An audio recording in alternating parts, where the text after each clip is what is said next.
Ya, kalau ada orang bilang bahwa nyalon anggota dewan itu harus ngasih duit, bayar dan sebagainya, nggak selalu seperti itu. Buktinya saya 3 kali pencalonan tidak ada yang saya namanya apa ngasih uang sawer supaya milih saya, nggak ada. Provinsi Banten. Dan saya tunggu undangannya ya. Kapan mau nikah?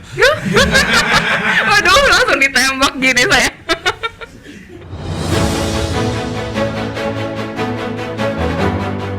Assalamualaikum warahmatullahi wabarakatuh. Ketemu lagi dengan saya Nindya di acara podcast Wakil Rakyat DPRD Provinsi Banten. Hari ini saya ini termasuk salah satu yang beruntung bertemu dengan sosok yang udah saya tunggu-tunggu banget nih kehadirannya dari berminggu-minggu yang lalu. Saya susah sekali untuk bertemu dengan beliau. Saya sangat penasaran dengan cerita beliau. Selamat sore Cak Nawa. Selamat sore Mbak Nindi. Iya, Cak Nawa ini wakil ketua DPRD Provinsi Banten ya Cak ya? Alhamdulillah begitu. Cak, kesibukannya apa aja sih Cak hari ini? Kayaknya padat banget ya, susah banget nih buat ketemu sama Cak Nawa. Di hari ini tadi pagi bantuin salah satu kabid di Dinas Pendidikan yang lagi mau menyelesaikan program doktor. Tadi ada forum grup diskusi terkait dengan bagaimana menjadikan guru itu sebagai seorang yang betul-betul paripurna, atau dalam bahasa yang sangat masyhur itu guru itu digugulan ditiru. Artinya bukan hanya didengar perkataannya, tetapi juga bisa menjadi suri teladan bagi murid-muridnya. Tadi itu pagi, selesai itu ada NGO Banten yang menyampaikan aspirasi terkait dengan berbagai macam persoalan di Provinsi Banten. Setelah itu pimpin rapat Bamus. Setelah pimpin rapat Bamus ke DPD, acara tasyakuran.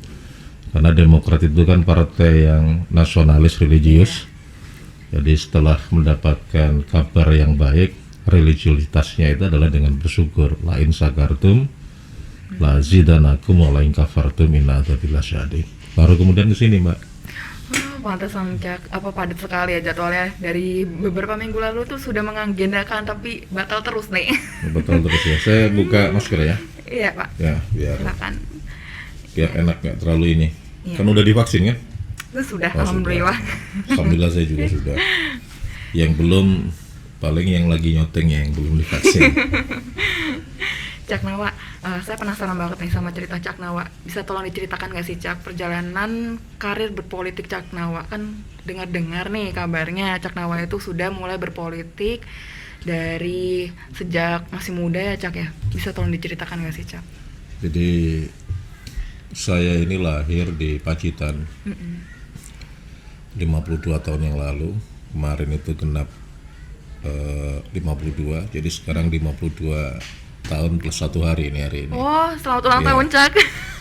Kemarin ulang tahunnya bukan hari ini ya. Nah, saya lahir dari dari bapak yang berprofesi sebagai kepala kantor urusan agama, dan ibu itu ibu rumah tangga. Saya 14 bersaudara, saya nomor 12, dan sejak kecil memang dididik untuk bertanggung jawab. Dan tanggung jawab itu adalah salah satu didikan untuk menjadi seorang pemimpin ya. Nah, setelah proses selanjutnya sekolah ngaji, tahun 86 itu bertepatan dengan saya kelas 2 SMA, itu saya sudah mulai aktif di partai politik, yaitu Partai Persatuan Pembangunan. Jadi waktu itu masih ada 3 partai. Sebagai pengurus yang saya maksud ya, sebagai pengurus di tingkat kecamatan waktu itu. Nah, terus berlanjut dan sempat juga jadi jurukam ya, jadi masih muda, masih bujangan saya udah bisa jadi jurukam. Kemudian melanjutkan kuliah. Di kuliah ikut bergabung dengan beberapa organisasi ekstra kampus ya. saya aktif di Pergerakan Mahasiswa Islam Indonesia. Di situ selain belajar mengaji, belajar mengkaji juga sudah mulai bersentuhan dengan politik yang lebih luas, yaitu yang sifatnya menganalisa dan lain sebagainya.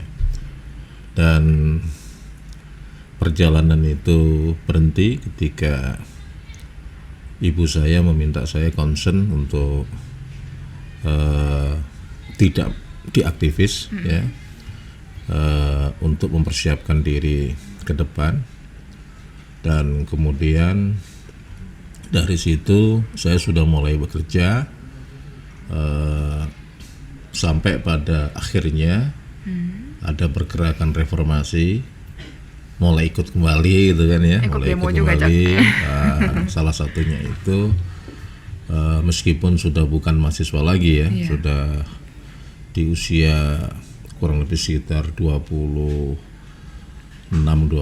tahun waktu itu. Setelah itu baru kemudian kembali terpanggil karena memang basic saya itu Nahdiyunnya kuat, ikut bergabung memenangkan Partai Kebangkitan Bangsa yang waktu itu sentralnya adalah Kiai Haji Abdurrahman Wahid. Itu tahun 99, tetapi tahun 2004 saya ke Partai Demokrat. Kalau Partai Demokrat ini berkaitan dengan perintah langsung dari ibu saya. Jadi ibu saya di Jawa telepon ketika saya sudah masuk di Tangerang tahun 94 ya. Ibu saya telepon, kamu bantuin Pak Susilo Bambang Yudhoyono insya Allah jadi presiden katanya kan. Saat itu Pak SBY sedang menjabat ya Cak ya? Pak SBY waktu itu masih menjabat Menko Polhukam. Menko Polhukam. Dari situlah mulai lagi. Kemudian tahun 2009 maju di Pileg Kabupaten, terpilih. Terus kemudian 2014 maju lagi ke provinsi, tidak terpilih, kalah. Dan 2 tahun kemudian saya masuk melalui pergantian antar waktu. Kemudian 2019 saya maju lagi dan kemarin mendapatkan suara yang cukup sehingga terpilih dan kemudian diberi tugas untuk menjadi wakil ketua DPRD dari fraksi Partai Demokrat. Jadi gitu ceritanya. Iya. Ini kenapa Cak? Tiba-tiba ibunya Cak Nawa ini meminta Cak Nawa untuk masuk ke Demokrat? Apa karena sama-sama dengan orang Pacitan ya Cak ya? Saya tidak tahu. Dan menurut saya ibu saya bukan orang yang yang kedaerahan gitu, enggak. Biasanya beliau itu berkaitan dengan nalurinya. Jadi mungkin pengalaman spiritual atau apa ya, kemudian bicaranya seperti itu kan gitu kan. Jadi jarang ibu saya bicara itu hanya lebih mengedepankan faktor kedaerahan, faktor persaudaraan dan sebagainya, itu jarang. Biasanya lebih banyak nasihat beliau itu berkaitan dengan apa yang ada di dalam kolbu beliau. Bahkan 2014 ketika saya nggak boleh maju lagi sama beliau, saya maju juga berat. 2014 itu saya nggak dapat izin untuk maju nyalon DPRD provinsi itu. Saya dapat izin itu pas hari tenang, 3 hari jelang pencoblosan ya. Ibu baru bilang ya udah saya izinin kamu maju, tapi hasilnya apapun kamu harus terima dengan lapang dada ya, ikhlas ya, dan anggap itu semua sebagai sebagai anugerah dari Allah. Insyaallah kalau kamu bisa lakukan itu, ke depan kamu akan mendapatkan kemanfaatan atau keberhasilan. Dan ternyata benar, 2014 itu saya nyalon beratnya minta ampun. Sampai kemudian tidak terpilih ya. Sampai tidak terpilih. Dan mungkin larangan ibu pada saat itu untuk tidak maju itu juga ada kaitan dengan itu gitu. Restu ibu berarti sangat penting ya Cak ya. Penting. Jadi yang namanya al-jannatu tahta bainal ummahat, surga itu di bawah telapak kaki ibu, itu memang itu betul ya. Makanya jangan berani sama ibu ya. Iya Cak Nawa. Ini kan saya pernah baca profilnya Cak Nawa ya. Cak Nawa ini peduli sekali dengan dunia pendidikan ya Cak. apa sih yang menginspirasi Cak Nawa untuk peduli dengan dunia pendidikan ini, Cak? Soalnya saya lihat berulang kali Cak Nawa ini sering membantu anak-anak yang putus sekolah kayak gitu, terus memberi bantuan kepada anak-anak yang kurang mampu di dunia pendidikan. Jadi gini Mbak, kan ada yang abadi. Di dunia ini nggak ada abadi. Yang abadi itu kan cuma 3. Yang pertama itu anak soleh, yang kedua ilmu yang bermanfaat, dan yang ketiga itu adalah sedekah yang bisa dipergunakan terus-menerus. Nah, terkait dengan itu, saya menganggap bahwa apabila saya ikut berkontribusi dalam pendidikan, baik untuk keluarga saya maupun juga saudara-saudara saya yang lain, itu masuk dalam kategori suatu yang abadi. Itu yang pertama. Yang kedua, saya itu meyakinin bahwa kebodohan dan kemiskinan itu seperti 2 sisi mata uang. Kalau kita ingin menghilangkan keduanya, satu-satunya jalan itu adalah dengan pendidikan. Ya, ada istilah dalam bahasa Arab itu likuli sayin torik wa torikul janatil ilmi. Segala sesuatu itu ada jalannya. Dan jalan untuk mendapatkan kebahagiaan baik dunia akhirat itu adalah ilmu pengetahuan. Makanya kalau kemudian saya lebih banyak fokus dalam dunia pendidikan, sebenarnya lebih banyak arahnya itu ke situ. Bagaimana caranya kita segera mewujudkan cita-cita NKRI, negara yang adil dan makmur. Bagaimana kita bisa mewujudkan cita-cita Pemprov Banten saat ini, yaitu yang tertuang di dalam Perda RPJMD, Banten Maju Mandiri, Bersaing Sejahtera dan Berakhlak Karimah itu bisa terwujud. Itu harus ada reformasi, ada keseriusan, ada political will dari pimpinan penguasa terhadap dunia pendidikan. Jadi seperti itu. Iya, soalnya saya penasaran banget nih Cak Nawa ini berfokus sekali ke dunia pendidikan kan. Oke Cak Nawa, ini tuh obrolannya makin bikin saya penasaran ya, masih pengen saya gali terus. Tapi kita kebalik lagi setelah pesan-pesan yang berikut ini.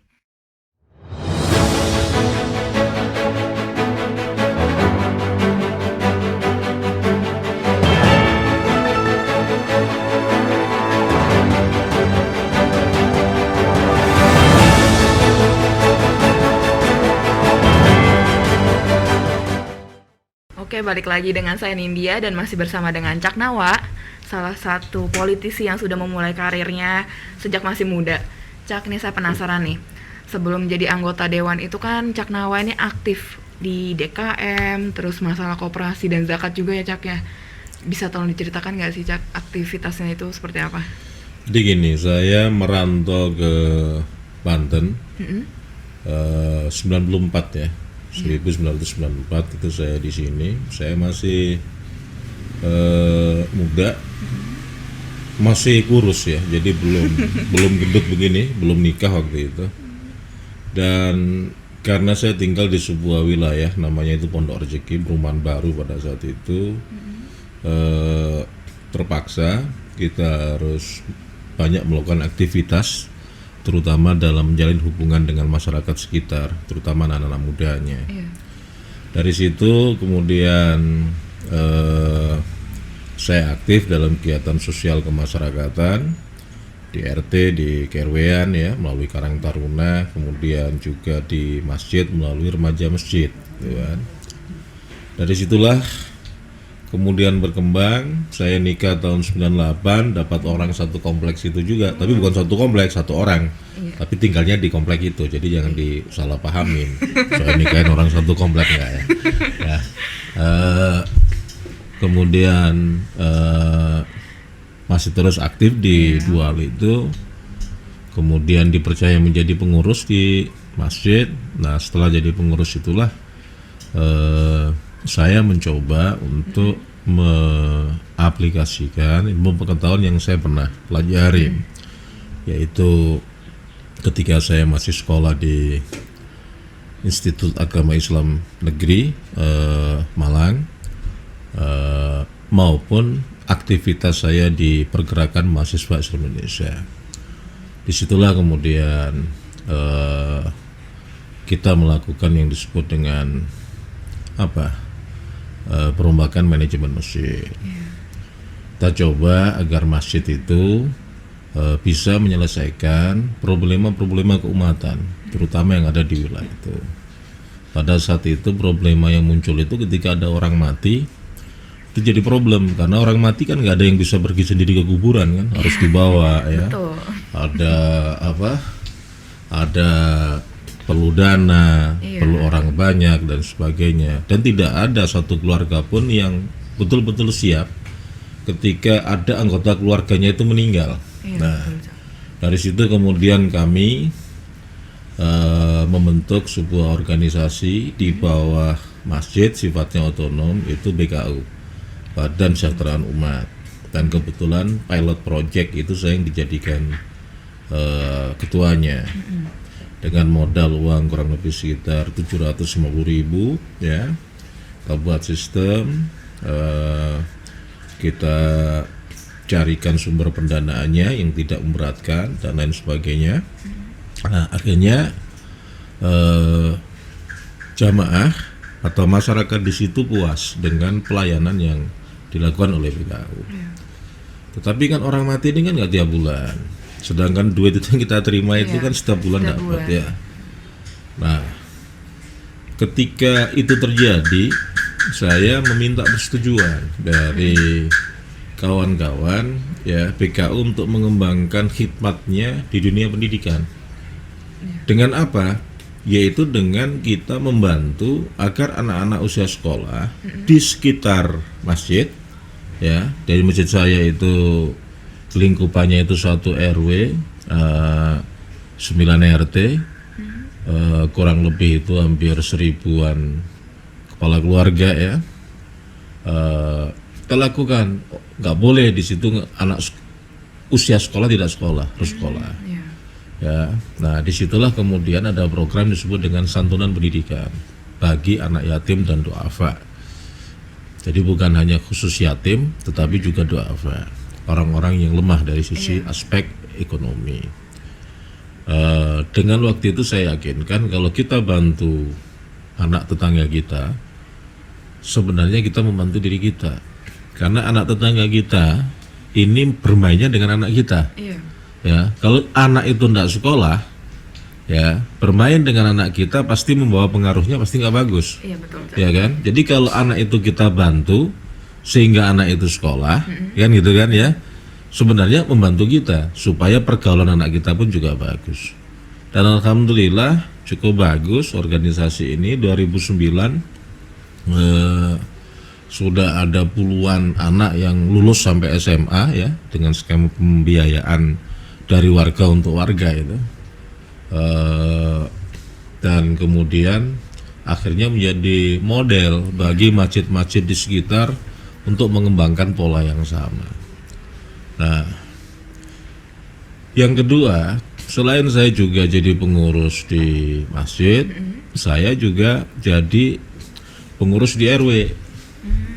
Nah, di RW ini disitulah kita mulai kembangkan bagaimana cara kita menyelesaikan problema rentenir ya. Kan nggak mungkin rentenir kita usur, kita bawain kolak, kan nggak mungkin. Tetapi bagaimana caranya kita punya lembaga yang mampu membantu warga untuk terhindar dari rentenir. Nah, akhirnya disitulah kita pilih model koperasi. Dan koperasi itu sekarang namanya Koperasi Raja Wali Rizki Baru ya. Dan koperasi itu sekarang asetnya sudah lebih dari 5 miliaran. Berarti masih berjalan ya? Masih berjalan satu RW. Nah, dari situlah kemudian saya kembangkan ke tempat-tempat lain untuk koperasi ya, dengan memberikan bantuan simpanan pokok. Jadi saya ajak ya teman-teman bikin ya wilayah lain untuk operasi seperti itu dalam rangka itu. Dan menurut saya itu adalah bagian kita untuk mengabdi kepada masyarakat, kepada negara, kepada Tuhan ya, yang juga menjadi inspirasi bagi mereka untuk terus bisa mengembangkan. Ada koperasi yang saya dirikan tahun 2017. Besok itu RAT saya juga diundang ya. Di mana tuh, Cak? Di Kota Baru, tapi skupnya lebih banyak. Itu dengan modal yang di awal saya kasih 6 juta, sekarang modal yang berputar itu udah lebih dari 570 juta. Baru dari tahun 2017. Kalau koperasi yang tadi yang saya sebut di awal itu tahun 2001. 2001 ya. 2001 yang sampai 5 miliar itu. Nah, kenapa dua hal ini menjadi penting di lingkungan? Di lingkungan itu kan soko guru di lingkungan dimanapun kayak di komplek ini juga, itu kan masjid, RW dan ibu-ibu PKK. Kalau tiga-tiganya ini baik, selesai urusan. Nah, nanti kalau perumahannya itu agak mulai lama, sudah ada anak-anak muda, baru mulai dibentuk Karang Taruna. Jadi seperti itu, Mbak Nindi. Kalau untuk zakat itu, Cak, kan tadi kalau nggak salah juga Cak Nawa aktivis di zakat juga ya, masalah Jadi gini, zakat. kalau terkait itu kan sudah konsekuensi ketika di pengurus masjid. Saya pengurus masjid cukup lama, mulai dari jadi seksi pendidikan, wakil ketua peribadatan, sampai 3 periode. Kemudian jadi ketua masjid, ya hampir 21 tahun saya berkecimpung di masjid. Nah, selain tadi bagaimana menyelesaikan problema kematian dan problema problema pendidikan ya, terutama untuk anak yatim dan duafa, kami juga melakukan perubahan manajemen zakat. Itu yang kita lakukan. Nah, alhamdulillah itu cukup bagus, dan ada yang namanya zakat mal. Itu kita jadikan salah satu kegiatan ekonomi, namanya itu adalah simpan pinjam tanpa bunga. Jadi masyarakat jamaah yang perlu itu bisa pinjam dengan uang itu. Jadi itu yang kita kelola untuk kita sisihkan. Sedangkan yang lain-lain ya kita bagi sesuai dengan syariat agama ya, jelang hari raya. Jadi begitu, Mbak Nindi. Oh, cukup menarik ya, Cak ya. Maksudnya emang bener-bener Cak Nawa ini aktivis sejati banget kayak gitu. Dari dulu mulai aktivitasnya tuh udah bener-bener terjun langsung ke masyarakat langsung ya, Cak ya. Ya, saya ini sering saya sampaikan, saya kan punya forum pertemuan, baik itu yang sifatnya ke-RW-an kalau di wilayah saya maupun yang kemasjidan. Kemasjidan itu ada namanya pengajian gabungan, itu sebulan sekali kita ketemu. Saya selalu sampaikan kepada kawan-kawan di sana bahwa saya itu ada karena Masjid Jami Al-Muhajirin, dan Masjid Jami Al-Muhajirin bukan ada karena saya. Itu untuk saya sampaikan kepada kawan-kawan, kalau kita melakukan pengabdian, misalkan kita pilih pengabdiannya itu di tempat, misalkan kayak saya itu Masjid Jami Al-Muhajirin, itu pasti kita akan mendapatkan balasan dari Allah Subhanahu wa taala. Seperti itu, Mbak. Ya, apa yang kita perbuat dengan baik pasti kita bakal bagaimana dapat. Misalkan 2009 saya nggak punya apa-apa. Saya pernah ngalamin masalah ekonomi sehingga rumah dijual segala macam, saya ngontrak rumah. 2009 saya nyalon anggota dewan, saya menang. Ya, kalau ada orang bilang bahwa nyalon anggota dewan itu harus ngasih duit, bayar dan sebagainya, nggak selalu seperti itu. Buktinya saya 3 kali pencalonan tidak ada yang saya namanya ngasih uang sawer supaya milih saya, nggak ada. Tetapi berangkat dari kepedulian kita memang sejak awal. Cuma biar nggak sakit hati, ya kita harus ikhlas. Jadi kalau misalkan kita melakukan pengabdian kayak di Ciracas di sini ya, jangan pernah berharap dapat balasan dari situ.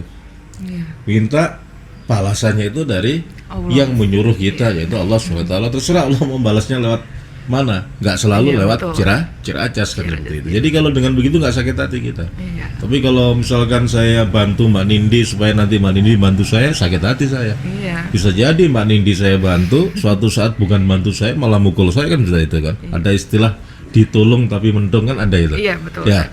Nah, hal kayak begitu supaya nggak masuk ke dalam diri kita, nggak sakit hati ya. Kita bersihkan jiwa kita ya dari unsur-unsur ya, apa itu, unsur-unsur motif untuk mendapatkan balasan dari orang per orang. Iya, betul. Gitu, Mbak Nindi. Ya.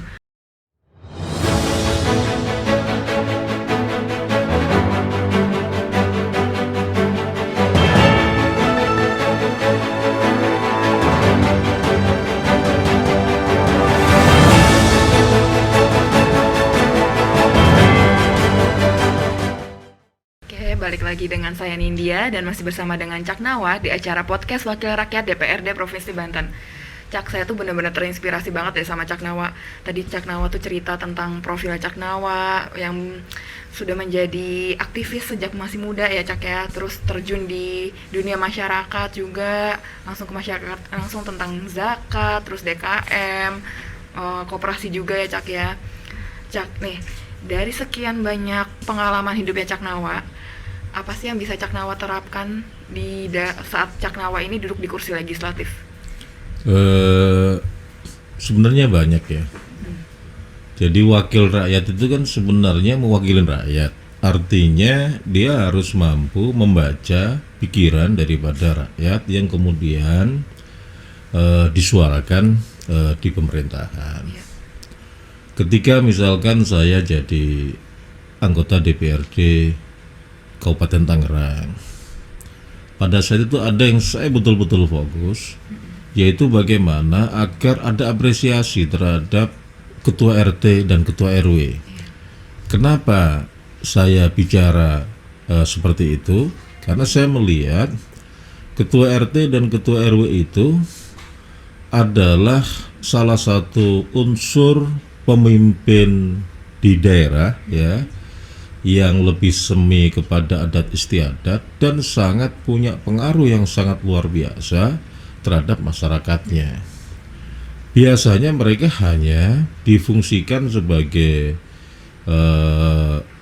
pembantu ya di desa dan di kelurahan ketika terkait dengan data-data yang berkaitan dengan kependudukan. Tetapi tidak pernah diberikan apresiasi. Pada saat itu saya betul-betul berjuang agar itu bisa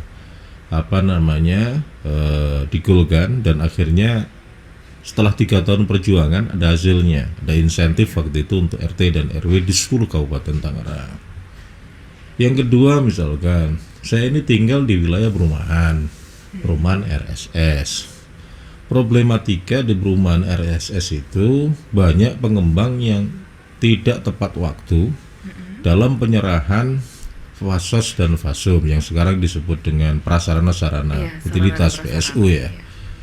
Nah, pada saat itu kita juga ingin dorong agar bisa cepat. Karena ketika belum diserahkan, itu sering dijadikan alasan oleh pemerintah daerah tidak mau membangun wilayah itu. Karena bukan kewenangannya. Padahal masyarakatnya semuanya sama punya kewajiban membayar pajak kan? Iya, betul. PBB dia bayar, pajak kendaraan bermotor dia bayar. Ketika dia ke rumah makan juga bayar pajak. Ketika dia naruh kendaraan bayar parkir juga, tetapi hak dia sebagai warga negara ya terhalang oleh masalah administrasi, yaitu belum diserahkannya fasos dan fasum ya oleh pengembang. Nah, pada situ kita juga buat terobosan banyak hal sebenarnya, karena kami ini kan mengalir saja. Pengalaman kita di tengah masyarakat itu kita jadikan sebagai guideline utama. Kita harus jalannya itu lurus, belok kanan atau belok kiri ya. Itu kita pakai itu. Jadi selama ini yang saya lakukan adalah itu. Jadi bukan karena saya pintar saya bisa menyelesaikan berbagai macam persoalan, bukan. Tetapi saya hanya lebih banyak ya mengambil masukan ya dari masyarakat, baik itu yang mereka suarakan ya maupun yang saya lihat secara personal ya di tengah masyarakat. Jadi gitu Mbak Nindi. Oh gitu ya Cak ya. Cak, banyak orang nih yang bilang kalau misalnya jadi anggota dewan itu kan enak ya Cak. Padahal buat jadi anggota dewan sendiri itu berdarah-darah sekali nih buat masuk jadi anggota dewan. Menurut Cak Nawa ini bagaimana? Pengalaman saya ketika nyalon, saya nggak pernah berdarah-darah, nggak pernah jatuh kemudian ada darahnya, itu nggak pernah ya. Dan menurut saya itu kan amanah. Amanah itu kita dapat dari kepercayaan publik. Saya ketika masa pemilu dan tidak masa pemilu ya biasa saja seperti kayak biasa ya. Ketika di awal tahun 2009 saya maju, itu saya misalkan datang ke wilayah A, itu biasanya ada kawan, Cak ke sini sosialisasi dengan warga saya bilang saya nggak punya uang, semuanya kita siapin ya untuk ini. Jadi saya cuma datang, kemudian bicara, mendengarkan, diskusi, pulang. Bahkan kadang-kadang ketika pulang saya dibawain berkat, ya kan? Jadi sebenarnya nggak selalu bahwa kalau kita maju itu harus pakai uang, ya, nggak selalu. Dengan sentuhan personal, dengan mereka melihat apa yang kita lakukan selama ini, track record, ya, insya Allah publik juga nggak akan minta macam-macam, bahkan mereka membantu. Dan itu saya dapatkan pengalaman itu di tahun 2009. 2014 saja yang saya nggak dapat karena orang tua nggak merestuin itu sejak awal. 2019 ya, restu ibu penting. 2019 saya dapatkan lagi yang semacam itu. Jadi kalau mau maju itu kan harus punya modal, betul. Nah, modal itu kan tidak selalu modal dalam bentuk uang, modal kapital, bisa juga modal sosial. Jadi kalau kita selama ini memang bergelut dalam dunia sosial kemasyarakatan, kan nggak perlu takut, ya, itu pasti akan mengalir dan mendukung kita. Jadi hubungan antara personal dengan masyarakat itu berarti penting ya, Cak, ya? Penting. Kalau jadi wakil rakyat kita nggak terus jalin hubungan kayak begitu, dia mau wakilin siapa? Iya kan? Ya harus dong, kita harus terus mendengarkan, ya, dan sebagainya. Baik itu yang memilih kita di saat pemilu maupun yang tidak memilih kita. Jadi ketika sudah jadi anggota dewan itu sudah nggak ada kita bicara lu milih gua kagak, nggak bisa. Semuanya ketika bicara segala macam harus didengar. Meskipun kalau kita nolong ya biasalah, ya, sifatnya personal kan biasanya yang lebih dikenal kan, yang ditolong lebih dulu, ya. Nah, itu wajar kalau kayak gitu. Betul. Cak, nih mau nanya nih, Cak Nawa ini kan sangat peduli sekali dengan pendidikan, ya, Cak, ya. Menurut Cak Nawa, pendidikan di Banten ini seperti apa sih, Cak? Apakah masih butuh bantuan atau bagaimana, Cak? Apa sudah bagus pendidikannya? Dari aspek kebijakan itu sudah cukup bagus. Ada Pergub 31 tahun 2018, ya, terkait dengan pendidikan gratis. Kemudian di tahun 2021 ini ada juga pemberian insentif untuk guru-guru swasta. Sejak awal kita juga bantu misalkan pendidikan yang dilakukan oleh masyarakat, ya, majelis taklim, pondok pesantren juga punya alokasi itu sejak tahun 2017 malahan, ya, sampai dengan saat ini. Dari sisi kesejahteraan guru juga cukup bagus. Guru honorer, ya, yang di sekolah negeri yang kewenangan provinsi itu sudah sama dan bahkan lebih dibandingkan dengan UMK, ya, terima honornya. Yang belum bagus itu adalah dari aspek pembangunan infrastruktur pendidikan, ya. Di RPJMD itu kalau tidak salah akan bangun 125 sekolah dengan total ruang kelas itu 2.100. Nah, sampai saat ini itu belum sampai 40%, ya, belum sampai 40%. Kenapa belum sampai 40%? Itu di tahun 2020 yang sebenarnya kita alokasikan cukup besar anggaran pendidikan itu nggak bisa diserap karena ada perintah untuk lakukan refocusing. Akibat pandemi ini, ya. Ya, kalau dibilang akibat pandemi, ya, bisa dibilang ya, bisa juga dibilang tidak. Karena refocusing kan tergantung pemerintah daerahnya, mana yang mau direfocusing. Kalau yang direfocusing kemarin itu belanja pegawai semua, yang itu tetap kan bisa aja itu jalan kan. Itu terkait dengan political will.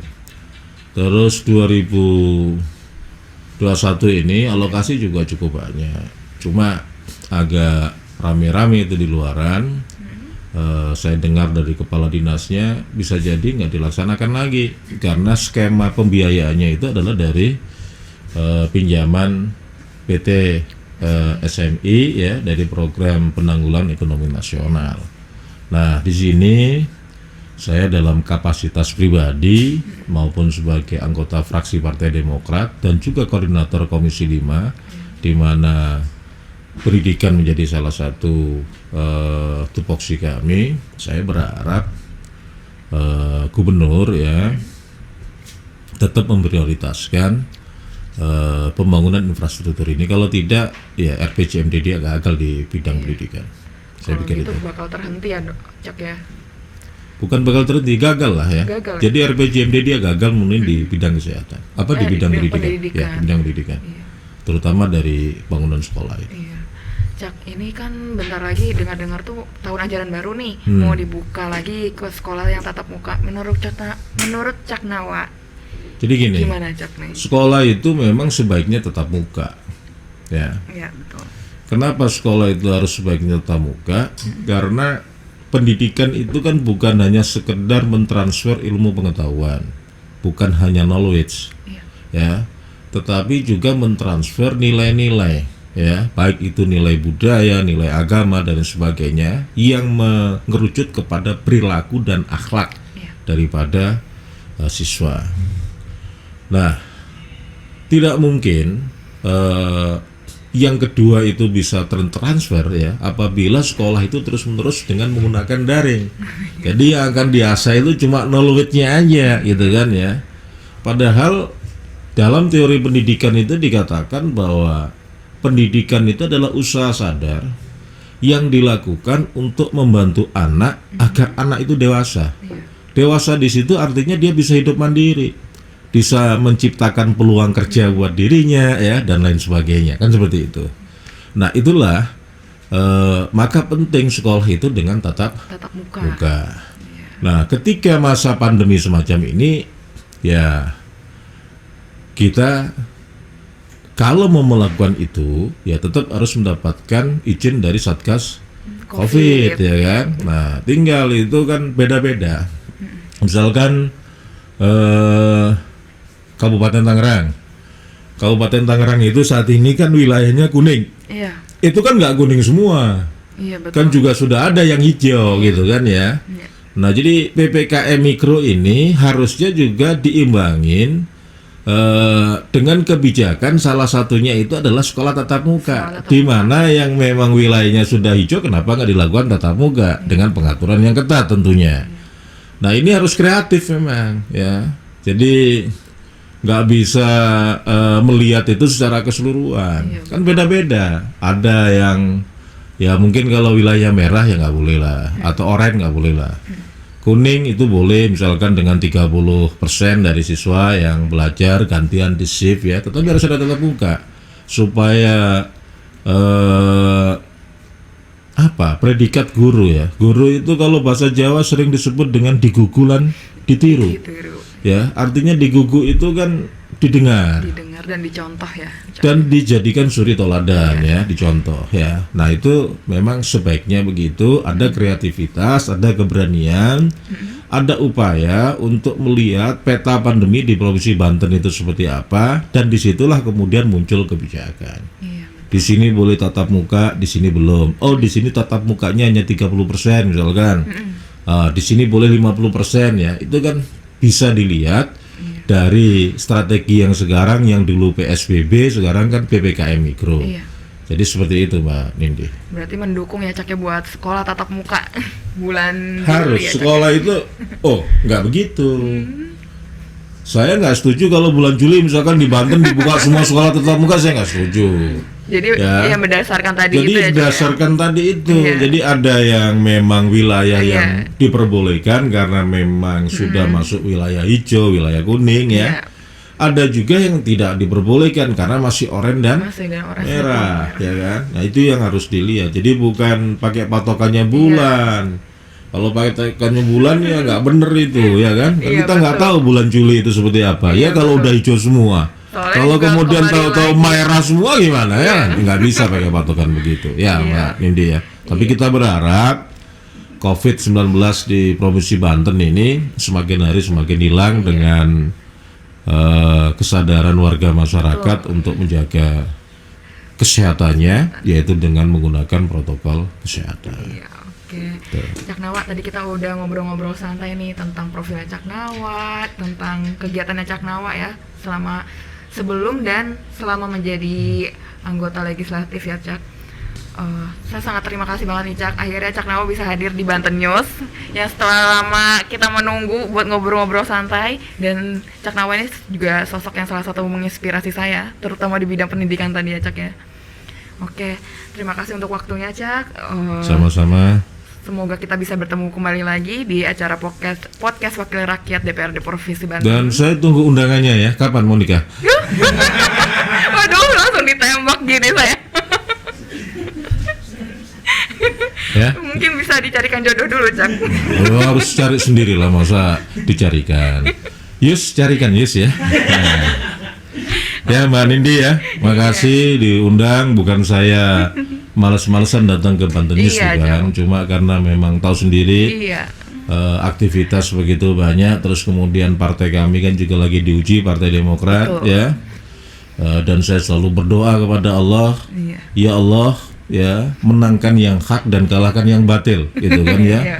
Dan alhamdulillah kemarin pas hari ulang tahun saya yang ke-52 tanggal 31, Kementerian Hukum dan HAM menolak yang batil gitu kan ya. Akhirnya yang hak kan menang. Jadi mohon maaf karena memang banyak aktivitas seperti Berarti itu salah satu kado di hari ulang tahunnya Cak Kado Nawa, terindah di hari Kado ulang terindah. tahun itu adalah ketika yang batil dikalahkan oleh Iya. kebenaran, oleh yang hak. Oke. Oke, Sobat Banten News, tadi kita udah ngobrol banyak dengan Cak Nawa. Sampai ketemu di acara podcast Wakil Rakyat selanjutnya. Jangan lupa like and subscribe.